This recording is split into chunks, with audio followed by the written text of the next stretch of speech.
காலையிலே இந்த எக்கு உருளைக்கிழங்குலாம் போட்டு ஒன்று செஞ்சேன், பரவாயில்லாமல் வந்தது.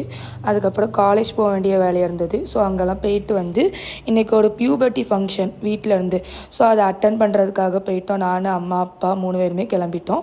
அங்கே வந்துட்டு lunch non veg meals expect பண்ணி பண்ணுவேன், ஆனால் அங்கே வந்துட்டு நான்வெஜ் மீல்ஸ் தான்.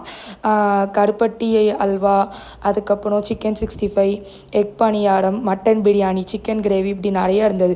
நல்லா திருப்தியாக சாப்பிட்டு முடிச்சுட்டு வீட்டுக்கு வந்துட்டேன். வீட்டுக்கு வர வழியில் வந்துட்டு நான் பட் ரோஸ் வாங்கலான்னு சொல்லிட்டு நர்சரி போனேன். ஆனால் அங்கே பட் ரோஸ் கிடைக்கல. சரி பரவாயில்லன்னு சொல்லிட்டு பன்னீர் ரோஸ் வாங்கிக்கிட்டேன். பெருசாக எனக்கு இந்த செடி வளர்க்குறதுலலாம் இன்ட்ரெஸ்ட் கிடையாது.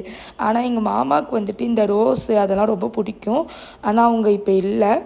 ஸோ அவங்க ஞாபகமாக வளர்க்கலாம் அப்படின்னு சொல்லிட்டு இந்த பன்னீர் ரோஸ் வாங்கிட்டு வந்தேன். நான் அந்த செடியை நான் நட்டிகிட்டு இருக்கும்போதே ஃபுல்லாக அவங்க ஞாபகம். அதுக்கப்புறம் எல்லாம் நான் அழகாக நட்டிட்டு நல்லா தண்ணியெல்லாம் ஊற்றிட்டு பார்க்குறேன், இவள் போஸ் கொடுத்துட்ருக்கா, என்னைய ஒரு ஃபோட்டோ எடுங்கன்ற மாதிரியே.